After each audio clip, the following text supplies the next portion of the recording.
With me today, I have Julie Hitchens. Julie has been the director for the Community Foundation in Marshall County for 4 years now, Julie. Is that right?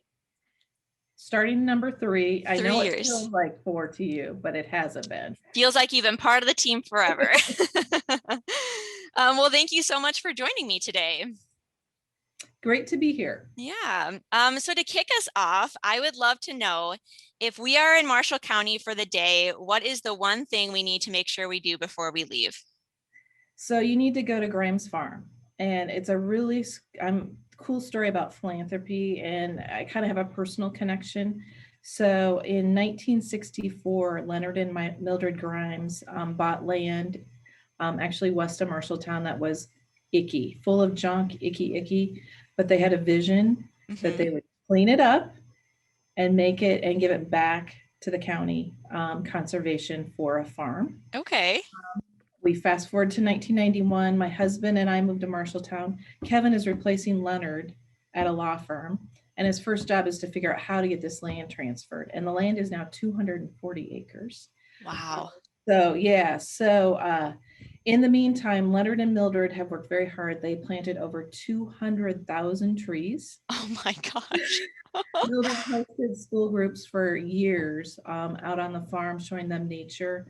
And then they wanted to give it back. So they gave it back to the Conservation Commission beginning in the early 90s. They have since passed, so it is all under the ownership of the Conservation Commission. You can't call it a park. It's a farm. You can actually run a 10K on it. Oh, wow.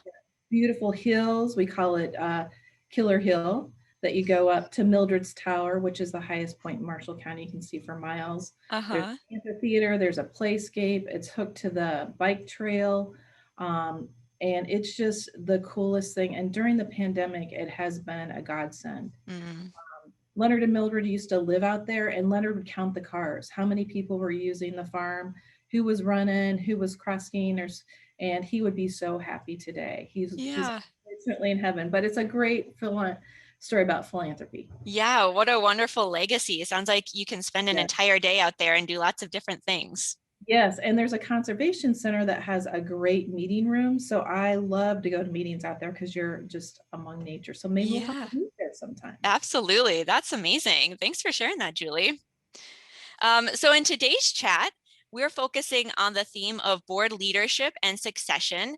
I know that you've done a lot of planning around this topic, and you've specifically really embraced Susan Howlett's concept of boards on fire. Can you share some of the key highlights that you've taken from that? Yeah, I'd love to. So really, her premise is fundraising, but she starts with, you got to have a really strong board. And she's kind of got 3 points that she talks about. The first is really having a great system in place. So kind of think of it as the bike frame, right? Of the board. And she talks about really starting recruiting board members way before they become board members. So get that pipeline going, figure out who you need, make sure expectations are very clear on what they have to do to be on a community foundation board, because our board is different than a lot of nonprofits.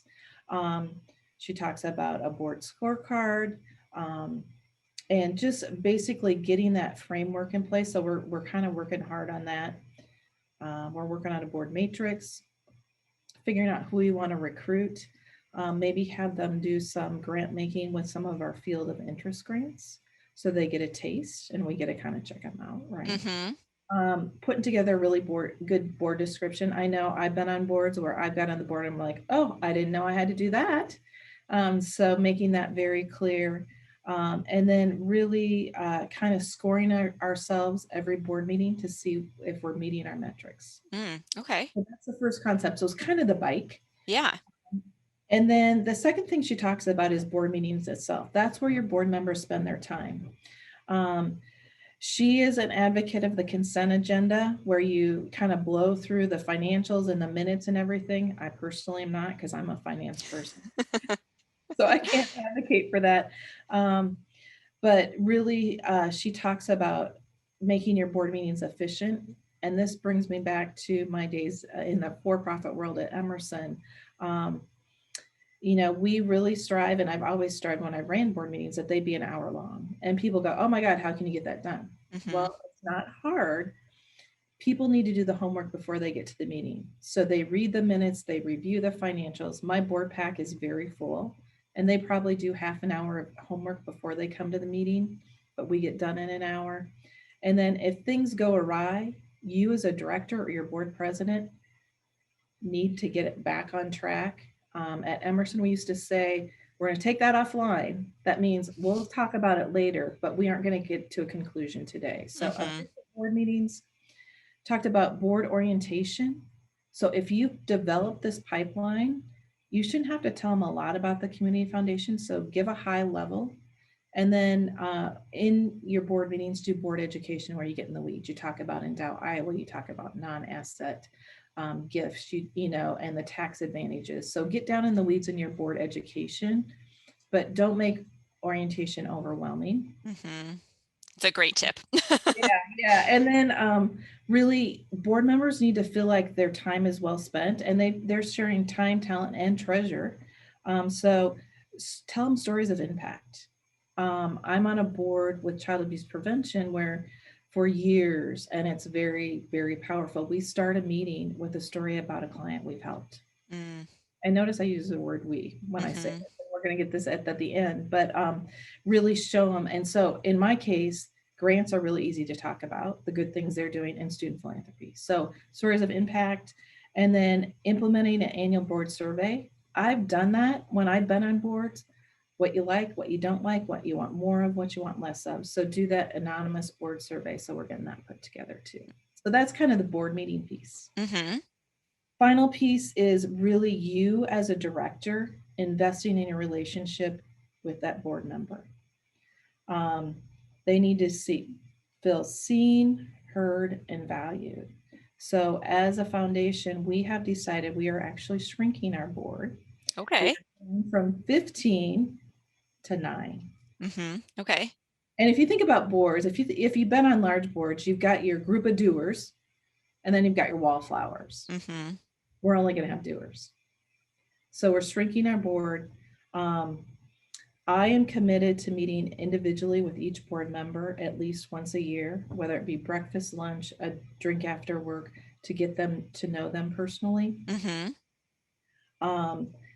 Again, make sure they feel like their time and talent treasure is making a difference. So I begin and end each board meeting with a sincere thank you for them being there. Which it's their time. It's their time after work that they're spending with me. Yeah. And then I'm really intentional about sending thank yous. So at Christmas, I wrote every board member a Christmas card, and I told them one reason how they positively impacted the foundation. So we have a board member who's really immersed in the nonprofit world. And I said, Hanny, because of you, our grant making was even better because you can tell us what's really happening in the nonprofit world. So make them feel valued. And then the last thing is make them feel like they belong. And I think about student philanthropy with this. When we start student philanthropy at the beginning of the year, sometimes kids don't even know each other's names, maybe from a large school, small school, different areas. So we do icebreakers. We want them to gel as a group. We want them to be that team. We want the same thing for your board. So we're going to actually do icebreakers starting our board meetings where Susan's great one was, what was your first concert? Yeah. Most likely you'll have commonality with somebody at the board meeting. So those are kind of her takes on that. Absolutely. Thanks for breaking those down into those 3 different buckets for us. And I love the idea of stewarding board members. We often talk about stewarding donors, but it's just as important to build those relationships with our board members. So thank you for sharing that. There are so many good nuggets in what you just shared.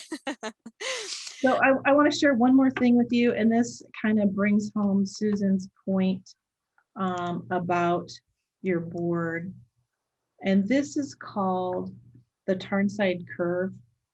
And you'll see at the bottom, they're just aware they have interest in an organization. And think about how you may be involved with an organization. Mm-hmm.